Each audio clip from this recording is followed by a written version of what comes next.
I've got a great video for you guys today. There's been some big backdoor deals being made before the bell this morning on the dark pool. $2 billion changed hands. I think this is the smart money gearing up for an explosive move in March. But are we going up or are we going down? I'm going to briefly explain dark pools today, as well as go over some important technicals on the S&P 500 that I'm watching, I think you guys need to be watching, and I'm going to give you an overview of the famed billionaire Leon Cooperman's recent prediction for the markets. He gave his 2023 outlook and a specific percentage target for where he thinks things are going to be going. I'm going to break that down for you guys today. We're tracking the smart money. This is the Stocks with Josh show, where I examine trending stocks and cryptos daily. Thank you for hitting the like, subscribe to join the Stock Josh fam and to get these unique market insights. Okay, let's start off with what is the dark pool? What happened this morning on the dark pool, and should we care? The dark pool is an off-exchange ledger that institutions use to buy or sell shares of stocks, ETFs, and other equities. These transactions do not show up in the live or the AKA the lit bid and ask level 2 data that you and I see. Basically what is referred to as the ticker tape, the moment-by-moment transactions that influence us everyday traders. These large players operating in what's referred to as the dark pool can sell or buy billions of dollars of a particular stock or an index from each other without that transaction being seen live. And then later on, after the deal has been settled, it will be added to the history of the tape. I loved this example given by a guy named Mickey Thompson. He basically said, imagine if you and your friends wanted to sell each other toys and you didn't want your parents to know about it. So you create a secret club at school where the transactions can be made without mom and dad's nosy oversight. Well, that's basically what the dark pool is. We got this tweet this morning from Cheddar Flow on Twitter, who reported 2 transactions that occurred on the dark pool that were huge. 2 deals, each worth close to $1 billion, one at 8:39 a.m. and the next one a minute later at 8:40 a.m. Both spot deals on the SPY. It is not known to me right now whether these were buys or sells. All that is known is that we have entered March and the big boys are moving money. That's why today we're going to be looking at how the smart money is getting positioned before the Ides of March. If you had to guess a single stock that might be seeing high volume of dark pool transactions, I'm curious, which stock would you guess? I'm going to pause, give you 2 seconds. If it was AMC, you would be right. For example, over the past 30 days, the average off-exchange and dark pool volume has been at 56%, while the average lit volume, that's the transactions that you and I can see, has only been at 43%.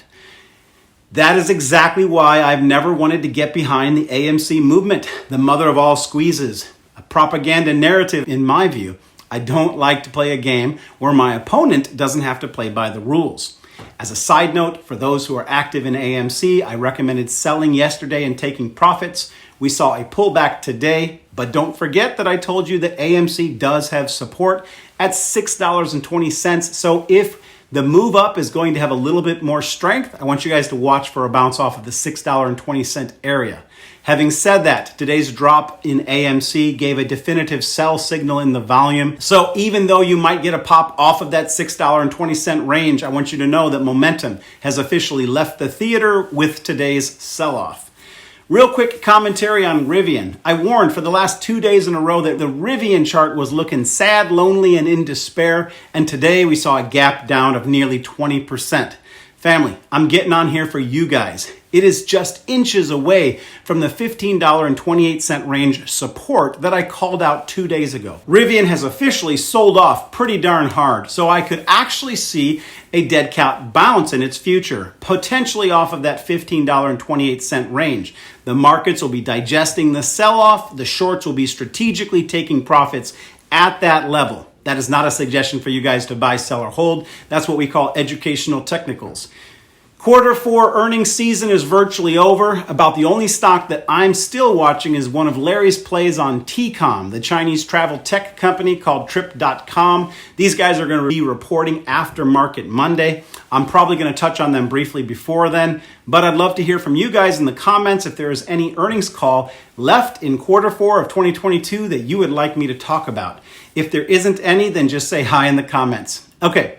Super quick technical analysis of the S&P 500 today.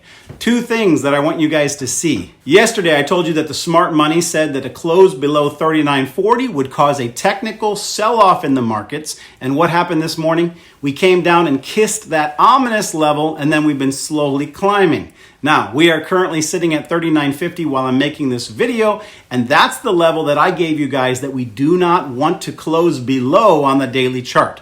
So the point that I want you guys to see is that we are getting very, very close to a potential explosive reactive moment in the markets. Today or tomorrow morning will potentially reveal if March is going to be the bull rally extension month or whether it's going to be the crash and burn month. Now, I've got bullish and bearish trades set up, so I am prepared either way, or at least I will make and potentially lose some money in March. I'm getting myself positioned. The second chart that I want you guys to keep your eye on is the monthly chart of the S&P 500 as measured by the SPX, which means that each candle that you see on the chart is a full month in the market. February's candle touched the key fib level that coincided with the 4,200 range, and it got clearly rejected. It's got a slightly taller wick than a body, which means that the bears beat it down when it got to the 4,200 level. And what I want to point out to you guys is the candle that we've begun for the month of March is positioned in the middle of the risk range. I think that February's candle was mostly bearish, even though it was green, due to the size of the wick and its position up against that key technical level. I still think that we are likely to digest a move up to 4,100 before the harder sell-off could begin. Timing is everything in trading. So I want to be clear. This is what I'm watching out for. Next, I'm going to give you guys the highlights of the Billionaires 2023 predictions. And at the end, I'm going to briefly comment on Nio's earnings and Tesla's Investor Day. Before I do, check out this offer from the Moomoo investment app. It is an exclusive and limited time offer for up to 17 stocks for opening and funding a new account. Right now, for a minimum of $100 deposit, they're guaranteeing that you will receive 2 additional stocks on top of the other stocks that they're giving you as part of their ChatGPT campaign. You can click on the link in the top pinned comment for all the details. You guys know that I use Moomoo every day. I love their news. I love their earnings calendar. I also love their 8 smart order types. You can go ahead and get yourself better trade tools, get free stock, and start investing today.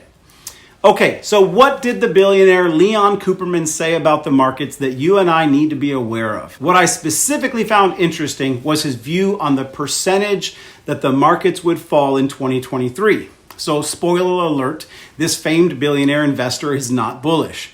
This is another warning of recession and market decline. Cooperman is CEO of Omega Advisors, and he gave this commentary in a recent interview. I want to read this quote to you. He says, "I'm assuming this all ends in a recession. It could be later this year, it could be next year. But I think the combination of QT, quantitative tightening, Fed tightening, the high price of oil, or maybe a strong dollar, some combination of these 4 things will create a recession." Now, this is what I picked up on in this interview that I thought was very straightforward and simple. I appreciate the fact that he has outlined that these 4 basic market ingredients are bearish, and we have to acknowledge that. My gut does tell me that oil is a buy right now at these levels because I think it's going to continue to climb, putting more pressure on inflation in the markets ahead, as well as the fact that I think the Fed is going to remain hawkish as he has really nothing to gain by taking his foot off of the brakes. I also think that the dollar could strengthen, or even if it didn't, I believe that it could largely move sideways and remain range bound, and that would leave pressure on equities. Simply put, these are the ingredients for a recession. There were 2 other big takeaways from his interview. Number 1, when we would have the recession. He pointed that it was further out, further down the road. He said that it could possibly come in the second half of 2023 or even 2024.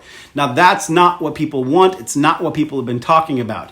Investors have been begging for a rip the Band-Aid off moment. The reason that we saw that rally that began in October and intensified in January, and that we may currently still be in, it's because the market participants, the smart money, Wall Street, is not seeing that we have the data right now to justify that big capitulation moment. And here is yet again another person representing smart money saying that he sees it on the horizon, not right now. Now, this is just an opinion, but it's really worth considering. I've got a big question for all of you guys. In the comment section, tell me if you think that this is a fall off the edge moment or if you think it's coming later this year. The second big takeaway was where he thought the bottom would be. He said that the final bottom of the markets will be about 35% below the 4,800 peak of the S&P 500. And what that tells me is a couple things. He doesn't believe that this recession is going to be very severe, which at this moment, bearing a black swan geopolitical event, I would have to agree with him. Months ago, I compared the 2008-2009 Great Recession to the 2022 recession, and there really wasn't any comparison. 2022 data was actually quite strong. Our economy is strong. It's not weak, and that's the problem. We've got a hawkish Fed trying to force a recession on a strong economy to tame out of control inflation, not a global slowdown. So even though the Fed will accomplish his goal, this is not going to be a 50% drop-off. That makes sense to me. In the past, I was a bit more bearish. I was trying to sort out the bad and the good. But right now, I'm also leaning towards believing that we're going to have a max 35% downward movement. Now, here is the other super big takeaway. I need you guys to hear this because I think it's going to affect a lot of retail beginning traders. They're likely to get overly bearish. And then when we get down to that 35% off of the highs, where billionaire investors like Cooperman are going to begin to load in the cash and begin to buy, that's when retail is going to be waiting for the next leg down to 50%. If we get the 35% that he's calling for, that would put us at the same technical level that I've given in the past, in the recent past, of 3,300 on the S&P 500. If we get to that level and you have some cash to buy, that's going to be life-changing money. It's going to be made at the crossroads of 3,300. It's possible to double or triple your cash net worth buying in a single year at that strategic level. But again, guys, this is not financial advice. This is just something for you guys to think about. My favorite comment from the interview came at the very end when he said it's easy to be bearish right now. He said he wasn't entirely bearish on all stocks. His exact quote was, "I'm not a bull, I'm not a bear." He said, "I'm kind of more like a buffalo right now." He said, "I'm finding a lot of cheap stocks." That's a very interesting idea. The image of a buffalo represents a less aggressive, grazing beast that's slowly accumulating investments of interest. So if we embrace that idea moving forward, we're not planning to run with the bulls. We're not going to FOMO in. We're not going to bear down with the bears. We're not going to try to go too deep, believing that we're going to just go 50% down. But we are going to be selective and get our fill of cheap, high-quality stocks at a slow and moderate grazing pace. I thought it was great stuff. Hope you guys enjoyed it.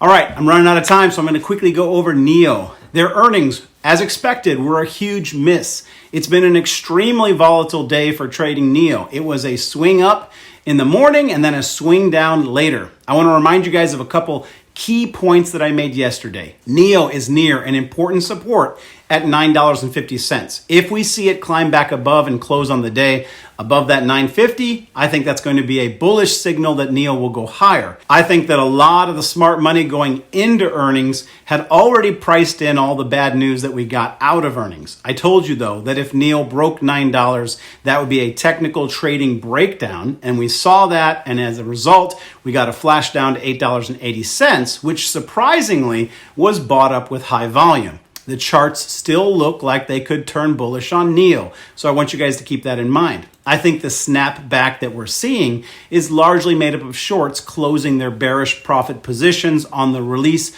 of this potentially bad earnings data. But now that that's out of the way, Nio may have more room to be optimistic and more room to the upside. I want to point out to you guys how Li Auto has been rising despite their earnings miss. And so the big question is, could Nio also take that same path?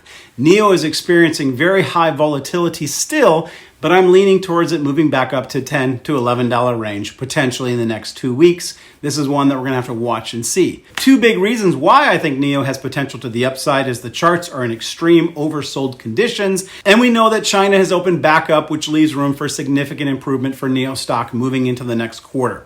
To confirm, though, the bullish view, we need to see Nio close back above that key support of $9.50 very, very soon. The longer it stays below $9, the more bearish the story is going to become.